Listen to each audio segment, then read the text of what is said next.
Céline et je m'apprête à réaliser le tirage pour le signe des Gémeaux. Alors avant de commencer le tirage, je vais vous présenter les cartes que je vais utiliser. Donc nous avons ici l'oracle des nombres, l'oracle du Verseau et à la fin du tirage, une carte issue de l'oracle Les Portes de l'intuition.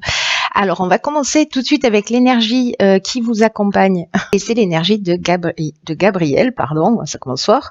Alors c'est incroyable parce que Gabriel, qui est associé à la Lune, est sorti dans énormément de tirages. Donc, vous faites pas exception à la règle. Et cet archange, en fait, c'est vraiment un archange qui apporte l'esprit de vérité, qui apporte la lucidité, l'intuition dans toutes les situations de blocage, si jamais c'est votre cas et que vous en rencontrez. En tout cas,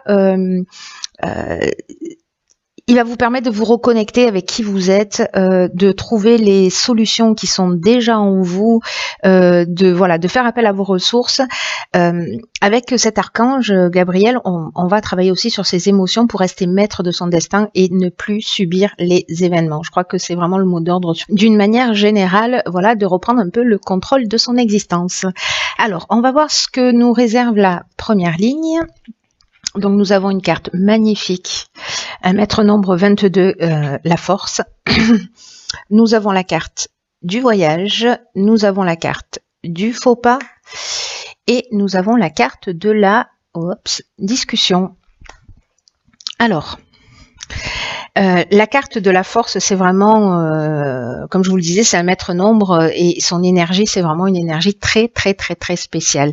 Et elle va vous accompagner de manière très puissante pour réaliser vos objectifs les plus, ceux qui vous tiennent le plus à cœur, en tout cas ce qui y a de plus grand pour vous. Peut-être pour reprendre le contrôle de votre existence. En tout cas, passer à travers les blocages s'il y en a. Là, j'ai l'impression que c'est le cas parce qu'on a cette carte du faux pas. Mais en tout cas, là, on vous dit vraiment profiter pour agir sans attendre et pour vraiment accomplir ce que vous avez à accomplir.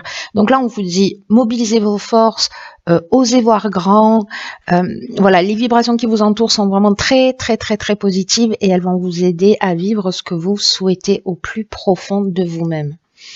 Donc, osez voir grand et prenez conscience de la force qui est en vous pour accomplir ce que vous désirez.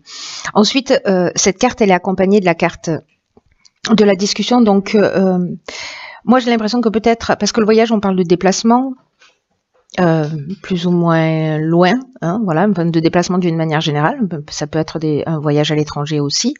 Mais j'ai l'impression que vous allez vous déplacer pour... voyez la carte de la discussion, c'est une carte qui nous parle de concertation, qui nous parle de réunion, de réflexion, voilà, de débattre d'un sujet, peut-être d'une erreur, qui a été commise avec cette carte du faux pas. Je vais y revenir. Mais en tout cas, il y a vraiment une notion de négociation, de conciliation, de recherche de solutions, vous voyez, à travers cette carte de la discussion. Alors, le faux pas, c'est peut-être vous qui l'avez commis, peut-être que là, on est en train j'ai l'impression qu'il y a un travail d'équipe. J'ai l'impression qu'il y a un travail d'équipe.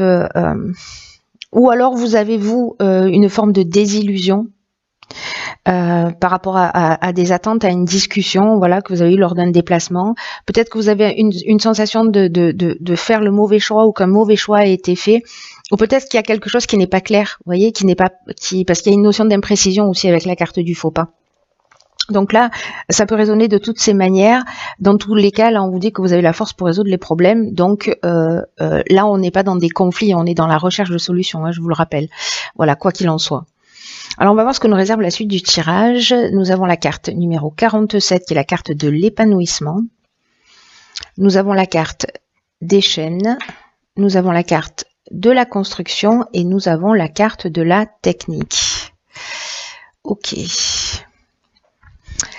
Alors,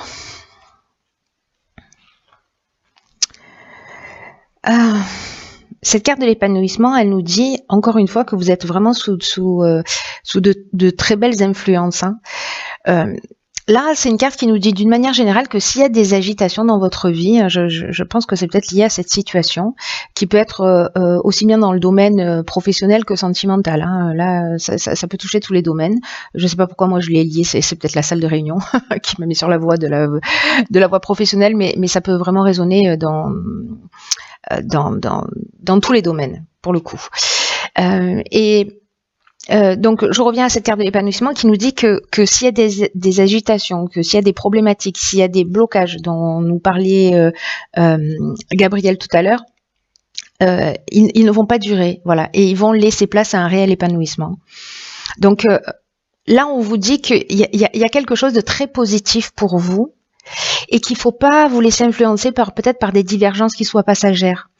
Parce que elles vont finir par disparaître. Je pense que vous allez trouver un accord et vous allez poser vraiment des bases solides. D'ailleurs, c'est ce que nous dit cette carte de la construction.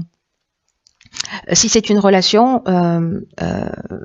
amoureuse, c'est pareil. Vous voyez, si c'est une relation professionnelle, c'est pareil. Si c'est une relation familiale, c'est pareil. C'est toutes les histoires qui parfois demandent du temps, qui parfois demandent de faire des concessions. Mais à terme, c'est des concessions qui vraiment seront minimes comparées au bien-être que cette relation, que cette situation va finir par vous apporter. Donc là, on vous demande quand même de garder confiance. Parce que nous avons aussi la carte des chaînes. La carte des chaînes, c'est peut-être vous vous sentez dans une situation peut-être de soumission, une situation de latence ou de blocage encore une fois. Peut-être de dépendance, peut-être que si c'est professionnel, vous êtes dans une forme vous êtes dans un arrêt de travail, vous voyez. Si c'est une relation sentimentale, peut-être qu'il y a une notion de stagnation ou de passivité, mais avec la carte de la technique, on est quand même dans le progrès, dans la recherche, dans le perfectionnement. Donc là, si on est en train de parler de relations humaines, je sais que c'est un peu particulier, parce que là, ça sonne vraiment technique, hein, pour le coup. Si c'est dans le domaine professionnel, vraiment, on est dans les nouvelles technologies, là, on est dans le sens de l'innovation, on est, voilà. Si c'est professionnel, vraiment il y a quelque chose qui se construit. Peut-être que ça stagne, peut-être que ça va pas aussi vite que ce que vous souhaitez, peut-être qu'il y a des divergences parce qu'il y a cette forme d'imprécision dont je vous parlais tout à l'heure avec cette carte du faux pas. Mais du coup, pour moi, vous allez trouver des solutions. Voilà, là on vous dit simplement, ne vous laissez pas perturber par ça, ne vous braquez pas, parce que il y a quand même quelque chose de constructif et d'épanouissant au bout de cette situation, encore une fois, peu importe le domaine. Alors, ensuite, nous avons la carte du partage. Ah ben voilà, ok. Très intéressant, vous allez voir pourquoi. Nous avons la carte des écrits, nous avons la carte de la régénération et la carte du marginal. Alors, fascinant. Alors, fascinant pourquoi ? Je vous explique tout de suite. Parce que la carte numéro 2, beaucoup de 2 hein, dans votre... ça nous parle de la relation que l'on a aux autres. Et c'est une carte qui nous dit qu'il faut apprendre à collaborer avec les autres, justement, et pas simplement... Pardon, je m'étouffe. Et pas simplement vouloir imposer son point de vue. Et ça va vous permettre d'améliorer les relations avec les autres. En tout cas, ça va vous ouvrir de nouveaux horizons. Alors, c'est très intéressant parce que soit c'est vous qui êtes comme ça, soit c'est une personne qui est en face de vous, décidément. Et là, on vous demande vraiment de mettre de l'eau dans votre vin.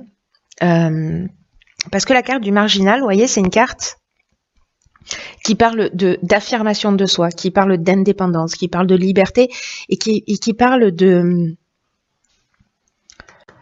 refus des contraintes. Donc, il y a une notion de rebelle, il y a une notion d'insoumis avec cette carte du marginal. Là, il y a vraiment cette notion de se mettre à la place de l'autre. C'est-à-dire que le dialogue, vraiment, c'est une très bonne manière de tirer les choses vers le haut. Vous avez envie d'être compris, vous avez envie d'être respecté, et l'autre en veut autant. Donc là, cette communication, ce partage, ce qu'on vous propose là, c'est d'arriver à exprimer ce qui est juste pour vous et de permettre à l'autre aussi d'exprimer ce qui est juste pour lui et peut-être d'essayer de se mettre à la place de l'autre pour mieux le comprendre. Donc ça reste très important parce qu'il y a peut-être une notion aussi de guérison. En tout cas, c'est un outil que vous avez, une ressource, un outil que vous avez à disposition pour passer à travers ces fameux blocages et pour avancer et reprendre en tout cas le contrôle de votre vie. Pas d'une manière brutale, voilà. On peut le faire, on peut mettre des coups de pied dans la fourmilière, mais là il y a quelque chose de, je sais pas, de très subtil, de très constructif, etc. Alors cette carte, elle est accompagnée également de la carte des écrits. Alors la carte des écrits, c'est une carte de, soit on est en train de parler d'un contrat, soit on est en train de parler de nouvelles. Peut-être de démarches ou en tout cas d'accords, de signatures, etc. Et le fait d'être dans le partage, dans la négociation et de pas être dans absolument le refus des contraintes, ça va vous permettre cette régénération, c'est-à-dire une reconstruction, une amélioration financière, peut-être un regain de sentiments si on est en train de parler d'une relation sentimentale. En tout cas, il y a de la guérison, il y a du renouveau, il y a une nouvelle énergie, il y a vraiment une amélioration. Donc c'est vraiment très intéressant et c'est très constructif en fait. Il y a vraiment cette notion de transformer les choses d'une manière positive et de les tirer vers le haut. Alors on va voir ce que nous réserve la carte. D'accord. Donc c'est la carte de la réparation, issue de l'oracle Les Portes de l'Intuition. Je vous lis le message. Dès que vous transformez ou réparez les choses, vous récupérez toute une énergie dont vous pouvez disposer. Voilà. Je vais m'arrêter là. Non, je vais pas m'arrêter tout à fait là parce que du coup, ça nous apporte des informations supplémentaires, cette carte. Même si elle résume très bien, je trouve, le jeu. C'est une carte qui dit que ce qui ne fonctionne pas chez vous mérite que vous y apportez votre attention parce que ça produit un blocage dans certaines situations. C'est ce qu'on est en train de voir là quand même. Et là, on vous dit que dès que vous transformez les choses, que vous les réparez, vous allez récupérer une énergie dont vous pouvez disposer dont bon vous semble. Et effectivement, il y a cette notion, je vous le disais aussi avec la régénération, de guérison. Et cette communication, le moment où vous allez travailler votre relation à l'autre en sortant de ce côté rebelle, vous allez vous transformer. Il y a quelque chose qui va se transformer. Et ça marche aussi, si on fait un parallèle avec la situation que vous êtes en train de vivre, ça marche aussi avec les biens matériels. Par exemple, je pense à ça parce que ici on a la technique aussi et la construction. Et vous verrez si ça résonne pour vous. Mais leur état de marche de ces choses matérielles, je sais pas, de votre cafetière, d'un meuble, de quelque chose de cassé, d'en panne ou d'inutile que vous avez, on vous demande soit de le réparer, soit de vous en débarrasser. Parce que l'état de marche de ce qui vous entoure, c'est un peu l'image de votre propre fonctionnement. Vous voyez, comme un effet miroir. Donc, si vous commencez à le considérer de cette manière, qu'il y a une projection d'une certaine facette de vous-même, vous allez commencer à agir aussi sur le plan matériel. C'est-à-dire que vous n'allez pas laisser traîner et vous n'allez pas laisser traîner les choses. Vous allez les transformer. Vous n'allez pas vous bloquer. Vous allez réparer ce qui doit être réparé, transformer ce qui doit être transformé sous tous les aspects de votre vie. Et il y a vraiment, ça va apporter cette régénération et ce bien-être là qui va augmenter d'une manière vraiment considérable. Et ce comportement, cette manière de faire, vraiment, ça va rejaillir dans tous les aspects de votre vie et ça va augmenter votre aptitude à la réussite. Donc là, faites le ménage, réfléchissez, triez, listez tout ce que vous avez à faire en vous, chez vous, autour de vous, afin que tout soit opérationnel. Voilà, techniquement, si vous avez des choses à régler, faites-le, parce que du coup, vous allez libérer une autre quantité d'énergie qui va être importante pour vous. Voilà, c'est un très beau jeu aussi qui qui, je vous le souhaite, va vous emmener cette compréhension. En tout cas, si vous avez un conflit tel qu'il soit, un sentiment de blocage, n'oubliez pas qu'on reprend les rênes de son existence, que la clé est en vous, c'est ce que nous dit Gabriel, que c'est à moi aussi pour travailler sur ses émotions, pour rester maître de son destin, ne plus subir les événements. Et rester maître de votre destin, c'est aussi être à l'écoute de l'autre. Voilà.